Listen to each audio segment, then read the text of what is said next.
Good morning, guys, and welcome to the show. You know what? I'm really glad to have you guys here. Honest to goodness, there's an awful lot happening in the world. Um, Here's the thing. Let's get the charts on. Take a look at some of this stuff. First off, is this story. I've been following it for a while now on my channel. Yellowstone National Park. There's a super volcano in Yellowstone National Park. And this volcano is not an ordinary volcano. This thing is absolutely huge. And it's blowing up over and over and over again in the history of the planet over time. And what we have is we have a situation that actually started in the 1920s where the ground started to rise. Never risen before in that area. It started to rise very slowly at first and then faster and faster.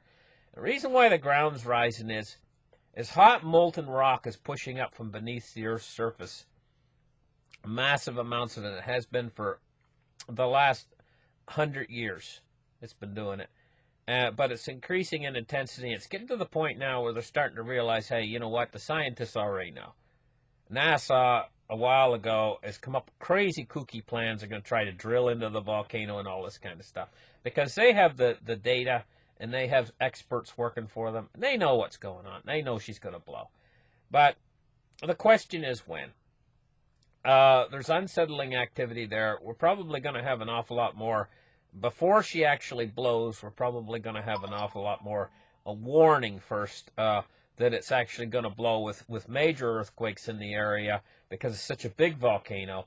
There will be major earthquakes in the area caused by it as it gets ready to blow. It's unprecedented. First off, we've never really observed a volcano this large and what it does just before it gets ready to blow. I'm imagining major earthquakes and real good signals that she's getting ready to blow probably a few months before she blows. We're not there yet. We're probably looking at maybe 5 or 10 years out from right now. So listen, guys, enjoy your lives.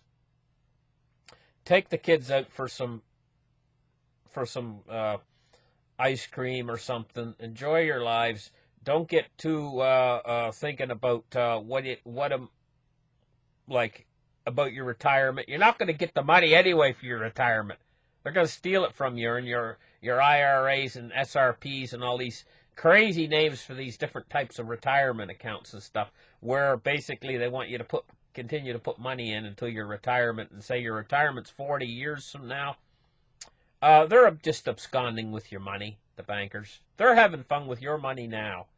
And when it comes time for your retirement, all that money you've been putting in, yes, it looks great right now. You can go in and you can see the numbers on the account where you've been saving for your retirement. They say, hey, you know what? You've got 100,000 now in this, and by the time you retire, you'll have 5 million or whatever. It ain't gonna happen. Have fun with that money now.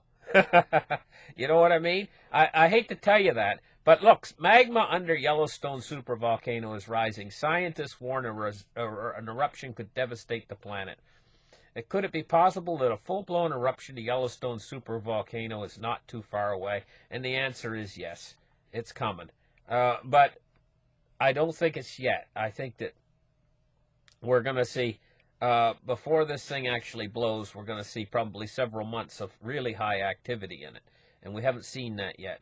It says, all over the world, seismic activity has been increasing in recent years, and this process seems to have accelerated during the early days of 2019. In particular, well, anyway, let's get back down to the basics because I want to get into my market report. The basics are that they're being told that a 465-mile-long piece of molten rock is rising directly under Yellowstone. That's what they're being told by the experts right now, that a 465-mile-long piece of molten rock is rising directly under Yellowstone. That's a dome of hot lava that's 465 miles long. Okay? So enjoy your lives, guys. Let's get into the market report and let's take a look at what's going on. Really, I didn't want to give you this news right here about Yellowstone, but it's coming. Probably 5 or 10 years out. Maybe 20 years if we're lucky. If we're really lucky. you know. And so those if you're saving for 30 or 40 years from now, I wouldn't bother, because this thing's going to take it out, you know. I mean, it's anyway. Here's what we got in Bitcoin. Bitcoin's been doing crappy. You know, it's at 36.55. It hasn't really been going anywhere for quite a little while now. It's in a bear market. We had a little down, we had a little up, but overall it's been going sideways. If we go back to the 1 hour, you can see it's been, well, let's go back to the 6 hour. You can see better. It's just been going sideways ever since it went down to 31.22. Now, cryptocurrency market capitalizations. We're looking at $123 billion. Bitcoin dominance of 52.2%. And the coins, they're in the green today. Let me see where Litecoin's doing. 32.70. So Litecoin's up about $2. 5.25% it's up. The coins are going up a little bit. Let's take a look at the silver price today. Well, we see silver going upwards too right now. We're up 4 cents on the day. It's not big, but it's going up. We'll take whatever we can get when it comes to silver and gold, but it's still within that range. It's almost to the point where it could break through the range. If it gets up around 1570 or more, it starts to break through that range up to the upside. We're going to have to watch. I don't think it's going to today. I don't think it's going to break through that range. Let's take a look at gold. Gold is up $1.90. Oh, my phone's going crazy. But don't pay any attention to that.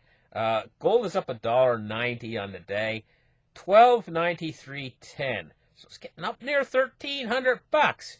Just cross over and get into the 1300s. We might start to see some movement.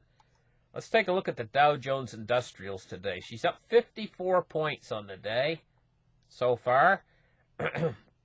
You know, this market, this is limited to what the Dow Jones can do, how high it can go here, I think, at this present moment in time. I'm expecting it to turn over once the bond yields get high. Let's take a look now at Sweet Light Crude, $51.39. It's up 0.174% on the day. Now let's take a look at bonds and rates. Bonds and rates are... I'll put something over top of that phone. Quiet, phone. Doggone it.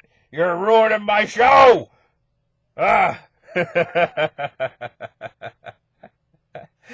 Is that annoying you guys? It's starting to annoy me. It's going off and off and off and off. I got to check it as soon as I'm done my show. Crying out loud. You know?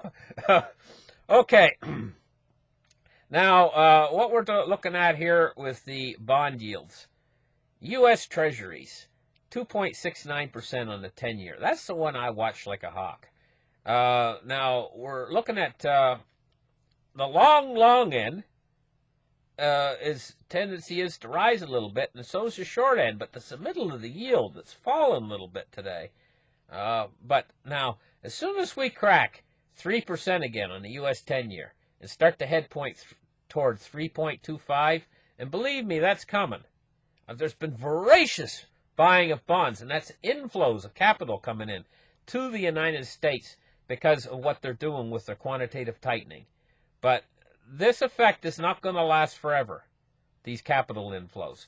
In fact, they could shut off, just like shutting off the tap at any time. When that happens, we're going to see these bond yields all start to rise again. When the U.S. 10-year crosses 3.25, remember that number, I've been saying it for ages, that's when we're going to really get our market crash.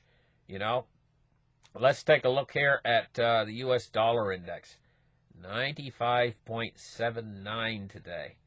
And we see that the U.S. dollar index is rising just a little bit. The gold and silver is rising. Now, that's a little bit of an anomaly, the fact that the U.S. dollar index is actually rising and gold and silver are actually rising. That's a little bit unusual. Generally, when the dollar's rising, gold and silver is falling. But today, we have a rising dollar and rising gold and silver prices, which is a little bit unusual. I'm not exactly sure the reason for that. but the dollar's not risen a lot. It's only risen 0.21%, less 1/5 of 1%. And so that's possibly the reason why gold and silver can still rise, because the dollar's not rising that much. So it basically works like this. You get a stronger dollar, means you can buy more gold and silver with the dollar, so gold and silver prices fall. If you get a lower price in gold and silver, it means your dollar's worth more. See, and if you get a higher price in gold and silver, it means your dollar's worth less. This is why they've been suppressing the price of gold and silver, is to protect the value of the dollar. At a certain point, nothing's going to work anymore properly, and they're just going to let gold and silver go. When they do that, gold and silver is going to go like a coiled spring. This is what J.P. Morgan is preparing himself for, especially silver.